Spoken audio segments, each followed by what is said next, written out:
Assalamualaikum warahmatullahi wabarakatuh.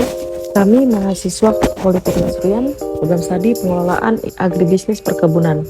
Kami dari kelompok 6. Pada kesempatan ini kami akan membuat video penjelasan tentang inspeksi K3 untuk memenuhi tugas praktikum mata kuliah manajemen K3 dengan dosen pengampu Bapak Krisna Admin Nababan SP MSI. Inspeksi K3 terdiri atas pendahuluan, pengertian, kategori inspeksi, dan teknik inspeksi. Di dalam pendahuluan, di situ menjelaskan bagaimana inspeksi seharusnya dilakukan, kemudian apa yang harus diinspeksi, kemudian untuk apa atau kenapa inspeksi dilakukan, dan siapa seharusnya yang melakukan inspeksi. Kemudian pada pengertian dan kategori inspeksi, di situ dijelaskan maksud dan tujuan dari inspeksi, kemudian keuntungan inspeksi. Yang terakhir ada teknik inspeksi, di mana di dalam teknik inspeksi ini terdiri atas tanggung jawab dan jenis inspeksi, kemudian inspeksi eksternal dan internal, yang kemudian inspeksi terencana dan tidak terencana, yang dimana mencakup manfaat inspeksi. Tujuan inspeksi yang pertama mengidentifikasi problem-problem yang mungkin terjadi, mengidentifikasi kekurangan-kekurangan pada peralatan, mengidentifikasi tindakan tidak standar atau aman kerja, mengidentifikasi dampak dari perubahan atau pergantian suatu proses atau material, mengidentifikasi kekurangan-kekurangan dalam suatu perbaikan, menunjukkan komitmen manajemen. Tujuan inspeksi. Pada prinsipnya, tujuan inspeksi yang pertama ada identifikasi kondisi tidak aman, yang kedua identifikasi tindakan tidak aman, dan yang terakhir menentukan penyebab dasar. Keuntungan inspeksi. Yang pertama, pembetulan segera, mendorong pekerja tanggap terhadap KTA dan TTA, kontak langsung dengan pekerja, menetapkan alat-alat keselamatan yang sesuai, meningkatkan kesadaran K3, merealisasikan program K3. Kemudian, mengapa pengawas inspeksi? Yang pertama, aspek tanggung jawab. Di dalam aspek tanggung jawab terdapat satu, punya kepentingan pribadi, kemudian paham terhadap kondisi daerah kerja, yang ketiga, paham sifat dan tabiat pekerja, dapat kontak langsung dengan pekerja, mengikuti perubahan atau perkembangan, dan yang terakhir, perbaikan segera. Mengapa pengawas inspeksi? Yang pertama ada aspek pribadi, kemauan, kemampuan, pengetahuan, dan pengalaman. Kemudian tanggung jawab dari pengawas, tanggung jawab inspeksi K3, pekerja, peralatan kerja, material, metode kerja, lingkungan kerja. Adapun kategori inspeksi, yang pertama, inspeksi ini adalah salah satu cara untuk memperkirakan suatu resiko, mencari solusi permasalahan kegiatan itu yaitu resiko. Kemudian tanggung jawab inspeksi ada satu, inspeksi eksternal, yang kedua inspeksi internal. Jenis-jenis inspeksi. Inspeksi tidak terencana, sambil lalu dangkal atau tidak sistematis. Yang pertama, memeriksa KTA saja, hampir semua TTA lepas dari pengamatan. KTA yang butuh perhatian besar atau terlewatkan, perhatian lebih pada produksi, pencatatan jarang, perbaikan, pencegahan tidak sampai mendasar. Kemudian ada 5 informasi yang perlu ditulis di kartu pengamatan. Yang pertama ada nama, ID atau NIK, tanda tangan, kemudian tanggal, kemudian diberi penjelasan tindakan tidak aman yang diamati dan tindakan perbaikan segera atau tindakan pencegahan agar tidak terulang. Fungsi lembar laporan inspeksi. Yang pertama menjadi dasar penentuan tindakan, kemudian dokumen K3 dan umpan balik karyawan, data analisa terakhir K3, barometer kesadaran karyawan terhadap K3, bahan laporan Departemen K3 dan manajemen. Kemudian inspeksi terencana maksudnya adalah sasaran yang ingin diperoleh dari suatu inspeksi dapat tercapai. Manfaatnya bagian atau daerah yang diinspeksi diketahui. Khusus atau sengaja bisa menyeluruh. Kondisi atau tindakan yang diinspeksi diketahui. Kekerapan suatu daerah yang diinspeksi diketahui. Pencatatan-pencatatan dilakukan, perlengkapan apa saja yang diinspeksi diketahui, perbaikan dan pencegahan sampai ke penyebab dasar.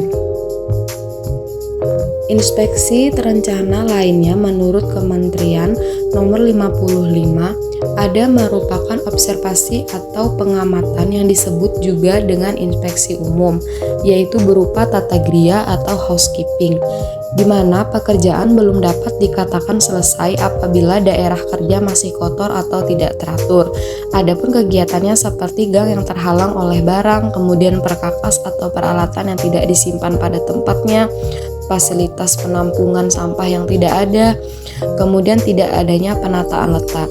Yang kedua yaitu merupakan inspeksi periodik yang dilakukan secara berkala dengan selang waktu tetap, harian, mingguan, bulanan, triwulan.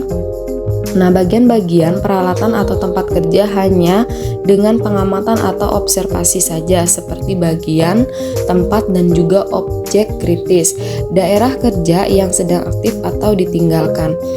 Nah, prinsip inspeksi K3 ini memiliki 6 prinsip, yaitu adalah semua kecelakaan dapat dicegah, K3 tanggung jawab manajemen, semua bahaya harus diamankan, melatih karyawan bekerja aman, mencegah kecelakaan usaha yang mulia, kemudian bekerja dengan kondisi kerja yang aman.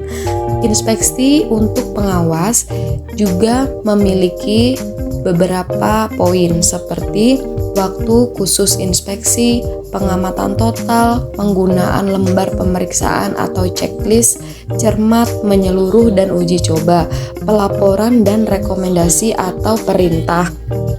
Penentuan objek kritis, potensi kerugian, pengalaman perawatan, pencatatan kerugian, pencatatan perawatan, kemudian juga ada catatan kecelakaan, potensi kecelakaan, buku petunjuk, interview karyawan. Nah, periodik fisik secara umum ini juga memiliki beberapa poin seperti pelindungan mesin, pemasangan listrik, tabung gas bertekanan, bahan mudah menyala, jalan keluar, alat pemanjat atau tangga, perkakas tangan atau gang atau walkway, kemudian juga ada gudang atau tempat penyimpanan.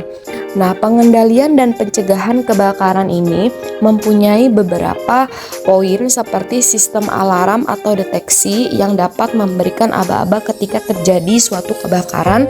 Kemudian ada suatu sistem penyiraman yang dapat digunakan sewaktu-waktu, evakuasi kebakaran seperti tangga darurat ataupun tangga karyawan yang dapat digunakan ketika terjadinya suatu insiden. Kemudian ada pemadaman api atau portable, pencegahan kebakaran, pengurungan kebakaran, pemberitahuan kebakaran, pelayanan kebakaran, dan peralatan kebakaran. Kemudian lingkungan dan kesehatan. Ini patut diperhatikan sebagai K3, yaitu yang dapat mencegah berupa korosid atau material beracun, kemudian ventilasi, kebisingan, radiasi, dan juga temperatur, penerangan, bahaya dari bahan-bahan yang berbahaya, kemudian ada alat proteksi diri. Nah, tahapan pada inspeksi ini juga memiliki tahapan seperti persiapan inspeksi. Nah, inspeksi ini berupa siklus pengamatan, objek inspeksi, pengamatan total, dan klasifikasi bahaya. Nah, adapun siklus dari pengamatan K3 ini dari pemutusan hingga pemberhentian. Nah, pemberhentian ini berupa menghentikan apabila ada TTA, penghentian apabila ada KTA, dan juga ada berupa pengamatan. Nah, di mana mengamati apa yang sedang berlangsung, ada apa. Nah, kemudian kita dapat melihat dengan penyebab kecelakaan. Biasanya sebab-sebab lain itu ada 4%. Kemudian tindakan tidak aman itu ada 96% dan dapat digolongkan menjadi 100%. Sistem observasi K3 ini meliputi objek inspeksi atau pengamatan, yaitu ada APD, reaksi seseorang, posisi seseorang, perkakas dan peralatan. Nah, kemudian ada tata cara prosedur kerja yang aman. Reaksi atau perbuatan seseorang. Yang pertama, membetulkan APD, kedua, merubah posisi, ketiga, mengatur kembali pekerjaannya, yang keempat, menghentikan pekerjaan, yang kelima, memasang pembumian, dan yang keenam, sistem penggembokan. Posisi seseorang. Yang pertama, terbentur terkena benturan, yang kedua, terkait atau terjepit, yang ketiga, jatuh, yang keempat, suhu terlalu panas atau dingin, yang kelima, arus listrik, yang keenam, menghirup, menyerap, dan menelan, yang ketujuh, terlalu mensponsir tenaga. Perkakas dan peralatan sudah sesuai dengan pekerjaan yang dilakukan, sudah dipergunakan dengan benar, apakah aman kondisinya. Prosedur dan tata cara. Apakah tata cara atau prosedur kerja telah memadai? Apakah tata cara prosedur kerja telah ditetapkan dan dimengerti? Apakah tata cara dan prosedur kerja diikuti dan dipertahankan?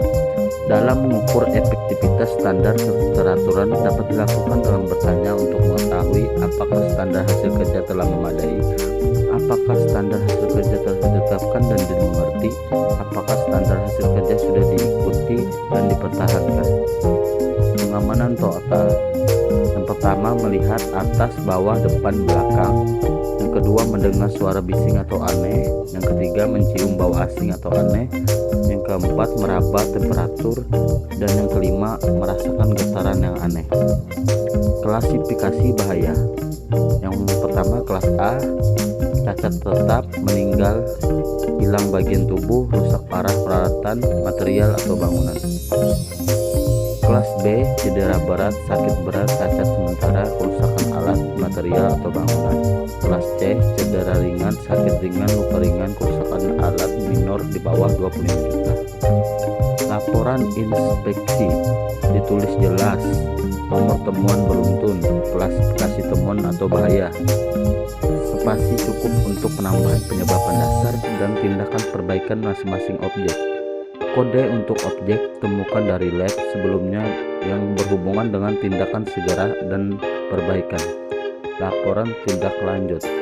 Tindak lanjut, pujian dan penghargaan, perintah kerja atau peringatan, pantau keperluan pekerja dan perbaikan, pastikan sesuai rencana kerja, pantau selama pelaksanaan kerja, nyatakan cukup uji, evaluasi training dan SOP. Tinjau ulang setelah operasi beberapa saat.